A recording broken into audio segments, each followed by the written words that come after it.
I've been sitting in my car in a parking garage for the past 2 hours because I genuinely cannot make myself go back upstairs and look at him. So I'm doing what I always do when I don't know what else to do. I'm typing it out and hoping it helps me think. Marcus and I met at a friend's birthday dinner about 2 years ago. He was funny in a quiet way, good listener, easy to be around. We started dating, and pretty early on he mentioned he'd been laid off from a tech job a few months before we met.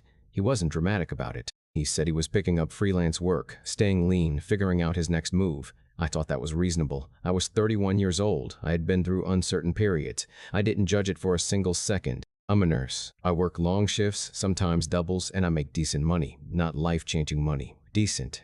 Enough to live on comfortably if I'm careful, enough to help someone out if they're going through a hard time. So I started covering things. Not because he asked directly, he never really asked directly, but there was a pattern. He would reach for his wallet and there'd be this brief pause and I would just say, "I've got it." It felt natural. It felt like what you do when you like someone and they're in a rough spot. Dinners became trips. Around month 4, we did a long weekend away and I covered the hotel and most of the meals. He got one dinner and seemed so genuinely relieved that I told him not to worry about the rest. I remember feeling good about that. I remember thinking I was being a good partner. Around month 6, I was covering most of the groceries. Around month 8, he mentioned his car payment was going to hit at a bad time because he was waiting on a freelance invoice and he didn't want to take the hit on his credit score. I paid 2 of his car payments. I want to sit with that sentence for a second because I am still sitting with it. I paid 2 of his car payments because I believed him and I loved him, and it never crossed my mind that there was another explanation.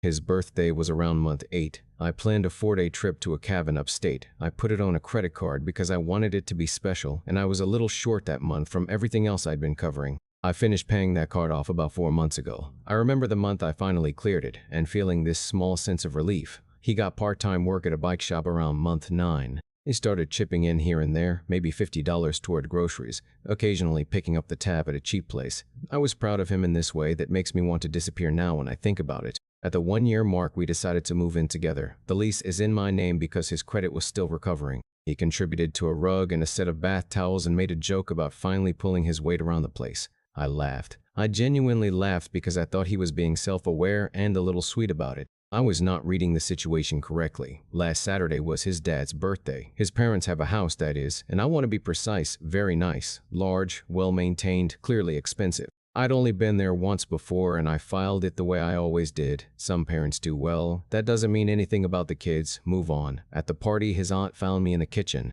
She was warm and funny and seemed genuinely happy that Marcus had settled into something real. She said she was glad he'd found someone grounded. Then she said she hoped I'd be a good influence now that he had full access and could finally stop holding himself back. I smiled and thanked her. I had no idea what she meant. On the drive home, I asked Marcus what his aunt meant by full access. He looked out the window. There's a specific kind of quiet that isn't someone thinking about how to explain something. It's someone thinking about how much to admit. I recognized it in real time and I felt something cold move through me before he said a single word. I asked again. He said she was probably just talking about his trust. I pulled over. I was on a 2-lane road and I pulled over anyway. He has a trust fund. His grandfather established it.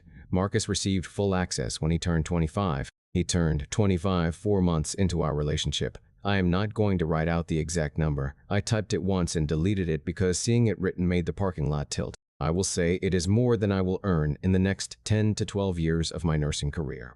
I will say it is not a modest inheritance someone might feel shy about mentioning. It is a never have to worry about anything ever amount of money. It has been sitting in an account with his name on it since 4 months after we started dating. For the entirety of the car payments and the grocery runs and the credit card I just finished paying off 4 months ago, he has had access to that account. He said he didn't tell me because he didn't want it to change things. He said every relationship he'd had before me had shifted the moment someone found out.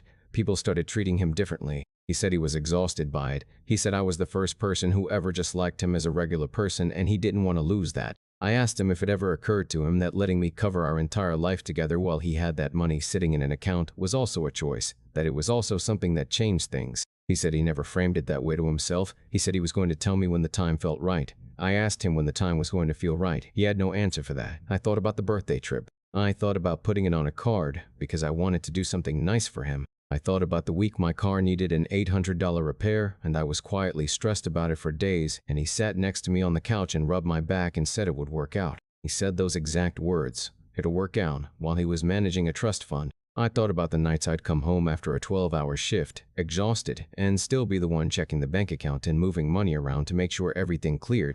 I thought about the small things I stopped buying for myself over the past year and a half. Stupid things. A nicer face wash, concert tickets, a weekend trip with my own friends that I decided wasn't in the budget. I thought about all of those small, quiet sacrifices I made without mentioning them because I didn't want him to feel guilty about the situation he was in. The situation he was never actually in. I drove home alone. He called a rideshare. He has texted me 7 times since I've been sitting in this parking garage. The first was an apology. The second was a longer message about his complicated relationship with money and how his family's wealth had created a lot of confusion and pain growing up and how he had spent years trying to separate his identity from it. The third was asking if we could please talk in person before I made any decisions. The fourth said he understood why I was angry. The fifth said he loved me and wanted to find a way through this. The sixth came about 90 minutes ago and said his therapist has been helping him work through avoidance patterns around financial vulnerability and he thinks that context is important for me to have. His therapist, the one he pays for out of pocket without ever mentioning it, the one he has apparently been seeing for over a year while I was doing quiet budget math in my head every other week. I don't know what I'm going to do. I've been in this relationship for almost 2 years and I love him, or I loved a person I thought I understood, and I don't know where one of those ends and the other begins right now. People are going to tell me to leave immediately, and maybe they're right, but the part I keep getting stuck on isn't even the money anymore. The money is almost a side point at this stage. The part I can't move past is that this was not one mistake. It was not one terrible moment of cowardice that he has been carrying around with shame. It was a decision he remade every single day. Every time I reach for my wallet, every time I mentioned being stressed about something financial, every time I pay for something that was supposed to be a shared life. Every single one of those moments he had a choice, and he made the same one. That's what I'm sitting with in this parking garage. Not the number in the account, the number of times he chose to let it continue. I should probably go home. I've been out here for 2.5 hours and it's getting cold. I just don't know what I'm walking back into when I do.